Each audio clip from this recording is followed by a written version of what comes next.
প্রকট হয়েছিল না মানে তার মানে কি এই যে প্রচ্ছন্ন হয়েছিল?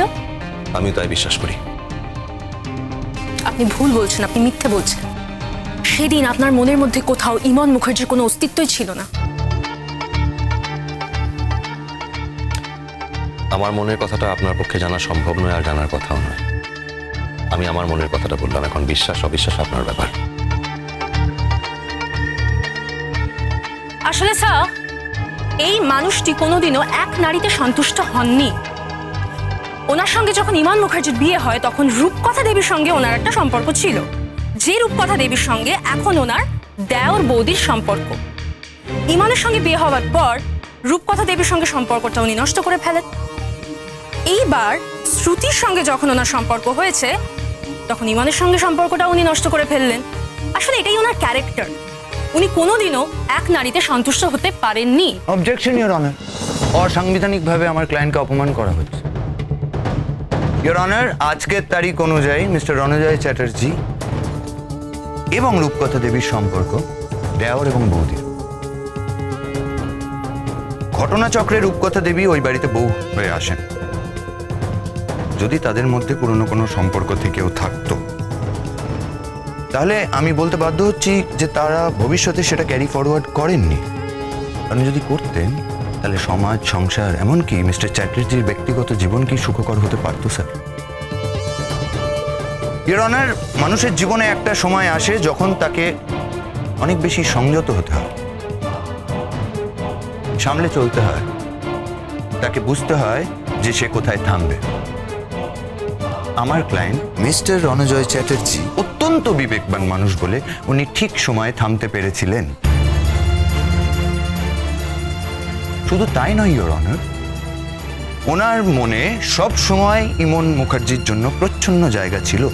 তাই তাদের দুজনের সম্পর্ক আস্তে আস্তে সহজ হয় এবং তারা দুজনেই পরস্পরকে বিশ্বাসের থেকে একটা সুন্দর সংসার সাজিয়ে তোলে।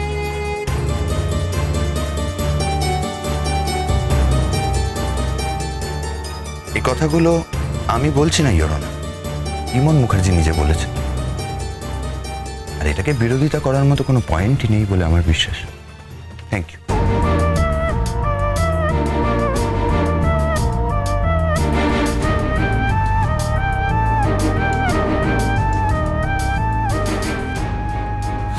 মিস্টার চ্যাটার্জি, এবার বলুন, শ্রুতির সঙ্গে আপনি কি কোনো বিবাহ বন্ধনে আবদ্ধ হয়েছেন?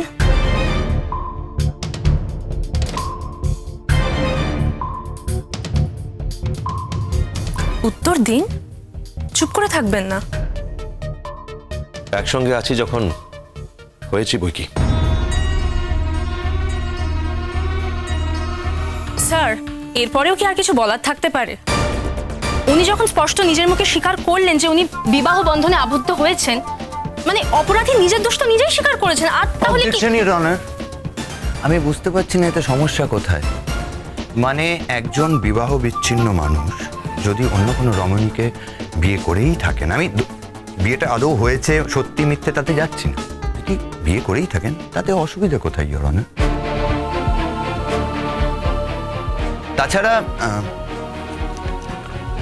তাছাড়া আমার কাছে এই কপিটা আছে যেখানে ওদের ডিভোর্সের ডেটটা এক্স্যাক্টলি মেনশন করা আছে, আমি জমা দিলাম। এই ডেটের অনেক পরে শ্রুতির সাথে মিস্টার চ্যাটার্জির আলাপ হয় এবং তার পরবর্তীকালে যদি তারা বিবাহ বন্ধনে আবদ্ধ হয় তাহলে অসুবিধা কোথায়? আমি বুঝতে পারছি না যে ইমন মুখার্জির অভিযোগ কি এরপরে আর টেকে ইওর অনার। না স্যার, আমি তো আগে বলেছি ডিভোর্সটা তো ব্যাকডেটে হয়েছিল। ইমন মুখার্জি জাস্ট রণজয় চ্যাটার্জিকে বাঁচানোর জন্য ব্যাকডেটে ডিভোর্সে সাইন করেছিল, ডিভোর্স পেপারে সাইন করেছিল। অফিশিয়ালি এই ঘটনাটা সত্য হলেও অ্যাকচুয়াল ঘটনা তো অন্য কিছু।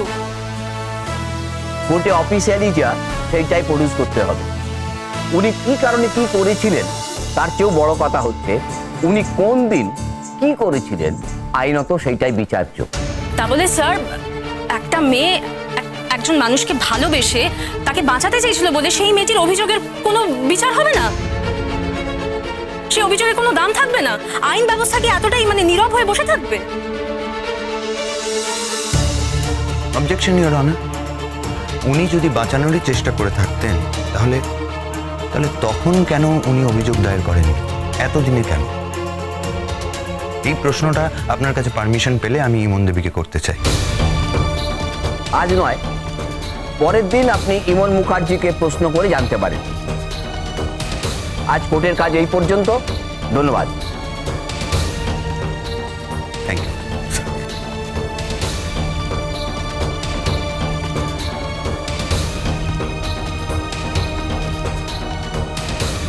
কাঁদছো কেন তুমি? কই স্যার? এখনো তোমার চোখে জল আসছে?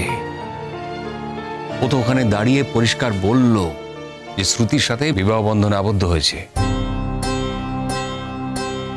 তুমি হয়তো তোমার বোকামির জন্যই ওকে শাস্তিটা দিতে পারবে না, কিন্তু তুমি মনে রেখো ওর বিরুদ্ধে শুধু তোমার অভিযোগ নেই, ওর অফিসেরও অভিযোগ আছে, আর সেখান থেকে ওকে কেউ বাঁচাতে পারবে না।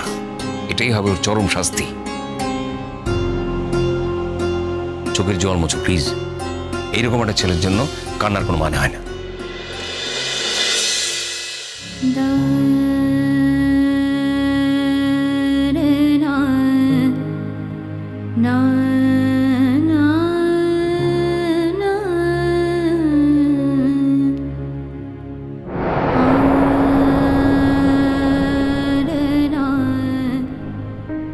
আজ তুমি আমাকে এতটাই ঘৃণা করো ইমন? ভালো, ঘৃণা করলে অন্তত তুমি আমাকে ভুলে যেতে পারবে একদিন। যাতে আমার শাস্তি হয় সেই জন্য আমার তরফে আমি কোনো কিছু গোপন করিনি ইমন। যেটা বললে শাস্তি হতে পারে সেটাই বলেছি। ভেবো না, কোনো না কোনোভাবে শাস্তি আমার হবেই। সেদিন তোমার জয়ের দিন হবে, তোমার আনন্দের দিন হবে।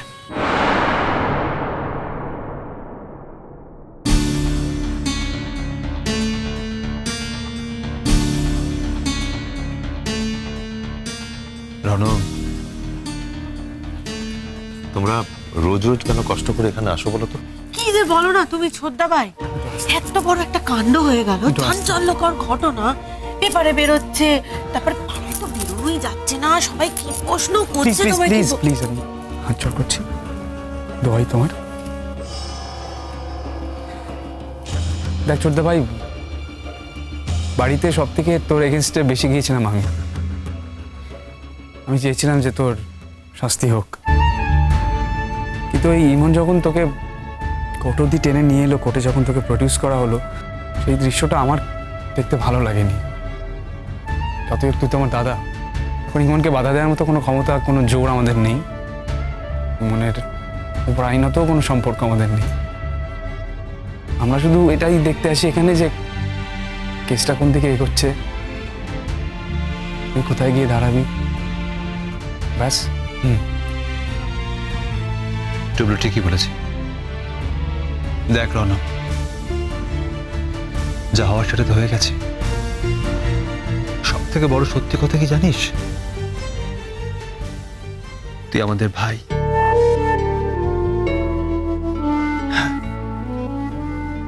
তাই তোর খারাপ কিছু হলে সব থেকে কষ্ট আমাদের হবে।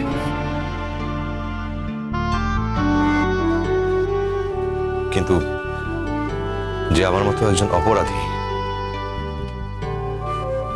তার তো উপযুক্ত বিচার হওয়া উচিত, যোগ্য শাস্তি হওয়া উচিত। এটা তোমরা বিশ্বাস করো না? যে জঘন্য অপরাধটা আমি করেছি, সেই অপরাধটাকে তোমরা কখনো ক্ষমা করো না, আমাকে সিম্প্যাথাইজ করো না, বরঞ্চ ভগবানের কাছে প্রার্থনা করো যাতে এর উপযুক্ত শাস্তি আমার হয়। আসছি।